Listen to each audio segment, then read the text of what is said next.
Hi, I'm Sumair And I'm Nicky Miller. And welcome to Takedown TV.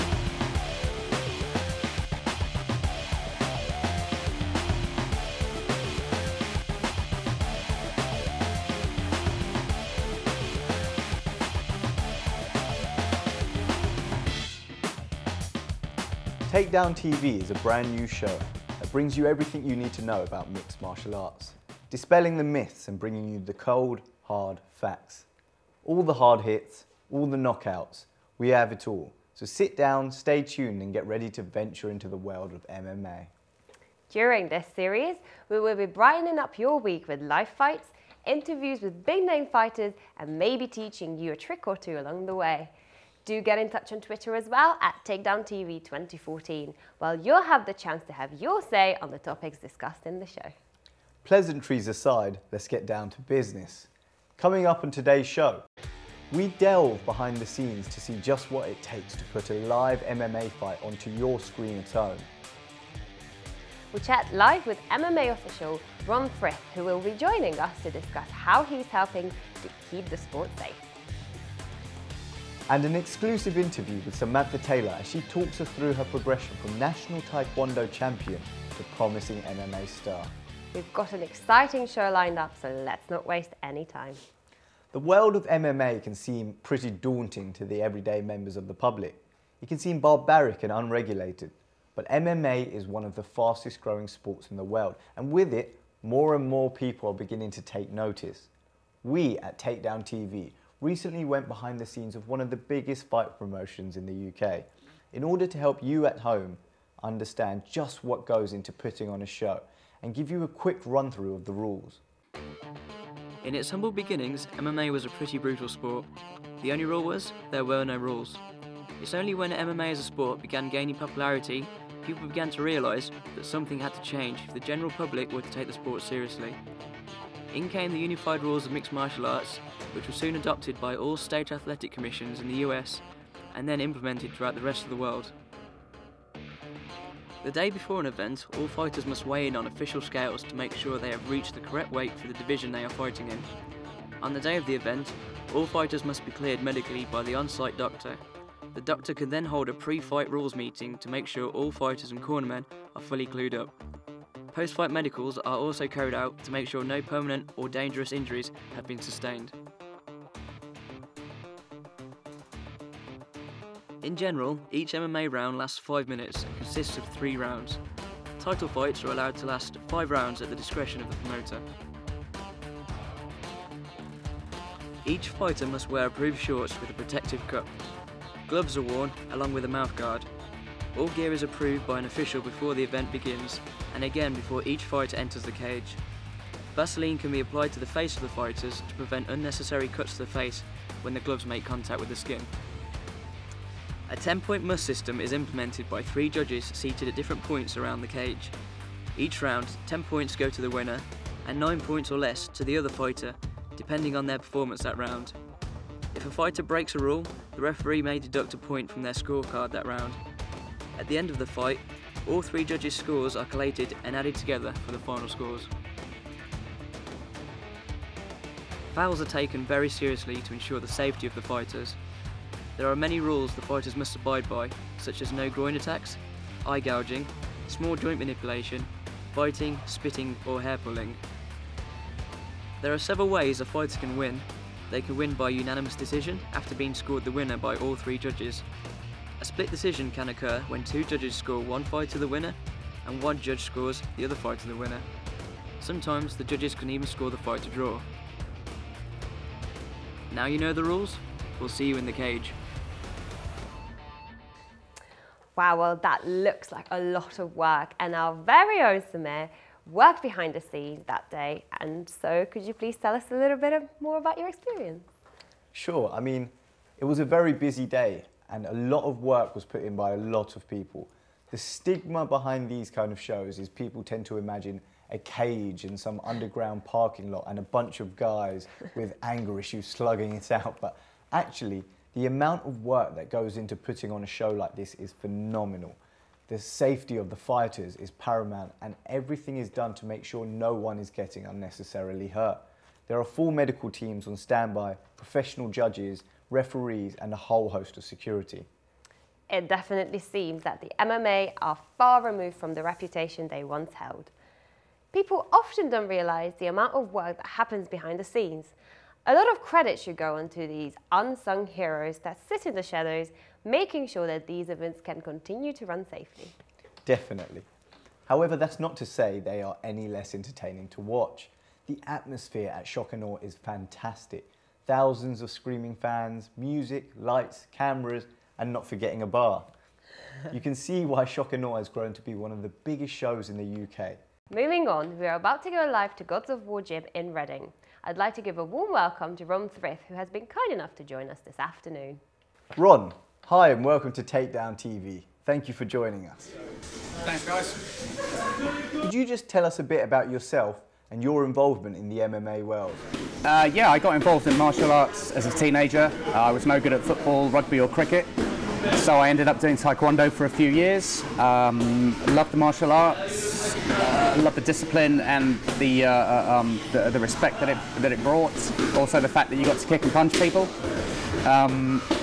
And so that's how it first started. From there I studied Wing Chun for a little while, Japanese Jiu-Jitsu, and then in 2007 I started kickboxing and submission grappling, and then I would say in about 2012 combined them both to start MMA. Well, we at Takedown TV recently went behind the scenes at Shock and Awe 16 and saw that you officiated the weigh-ins the day before.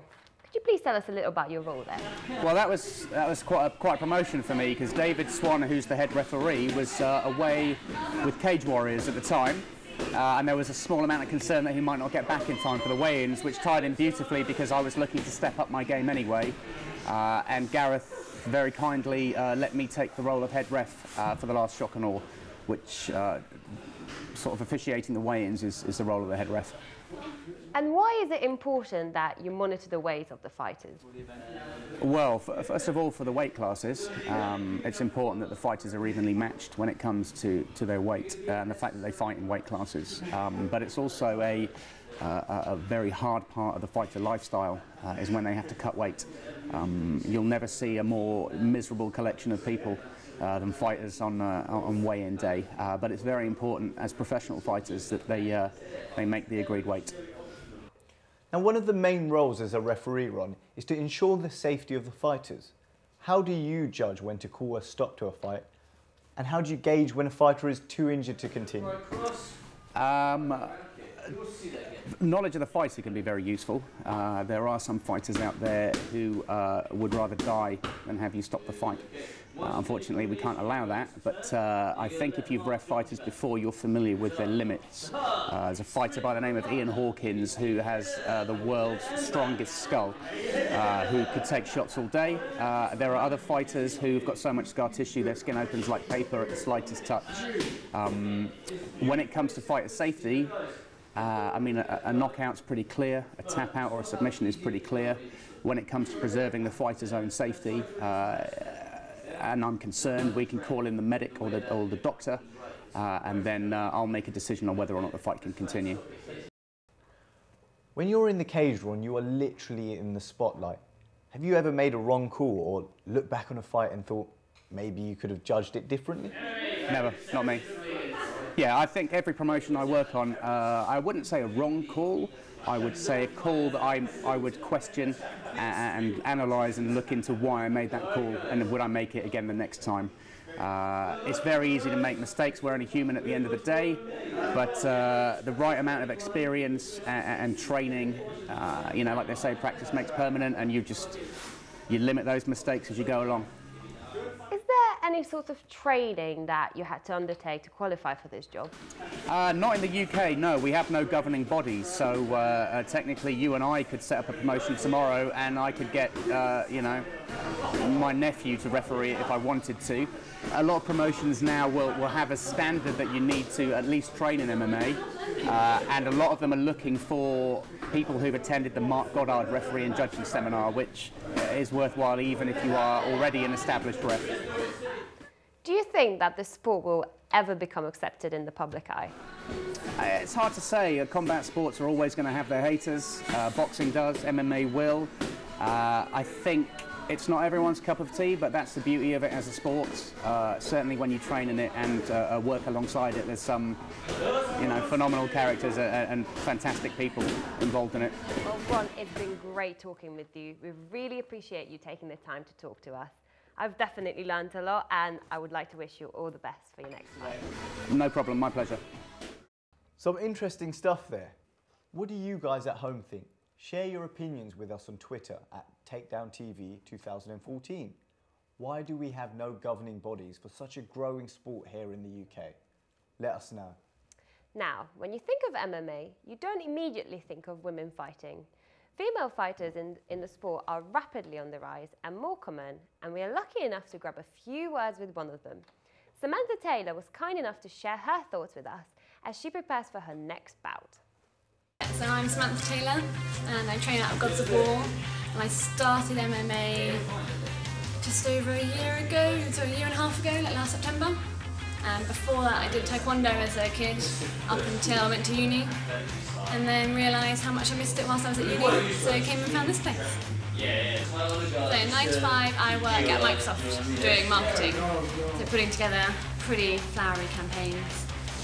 Yeah, sat behind an office desk, so I need this to get out and actually expend some energy. So normally, especially at work, they look at me with a look of, what? You are joking, aren't you?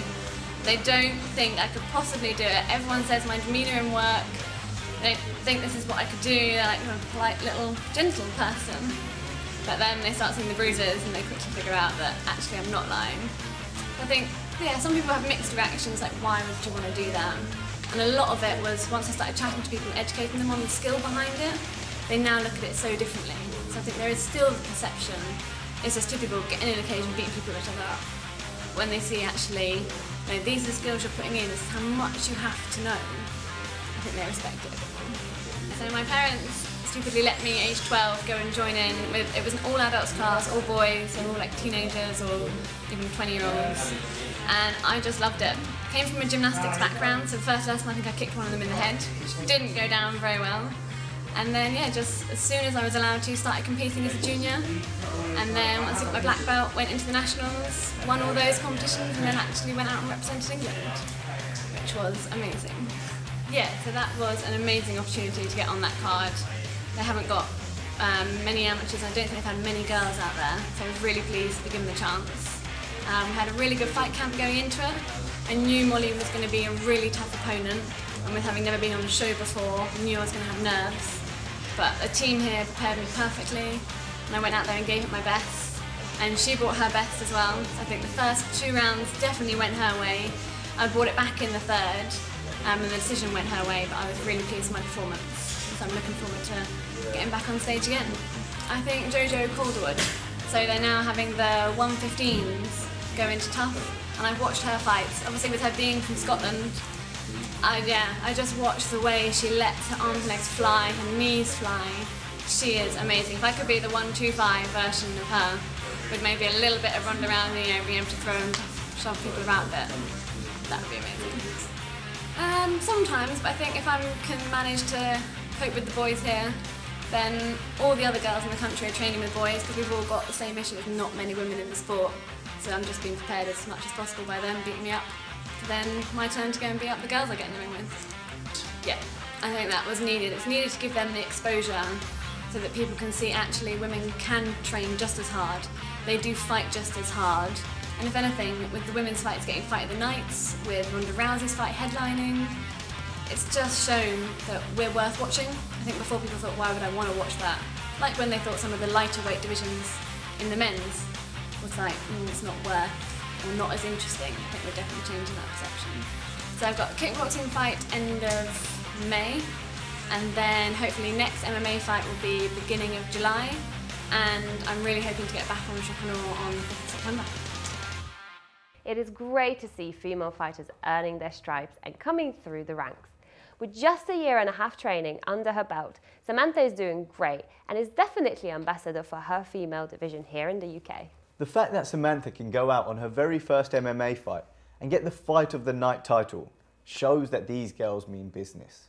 I look forward to seeing her fight again very soon. I think the stereotype that girls can't fight is being broken down day by day, and it's girls like Samantha that are really helping to do that. I know recently that Cage Warriors have signed multiple women to their roster, and that's the testament to the growing popularity and demand to see female fighters in the ring.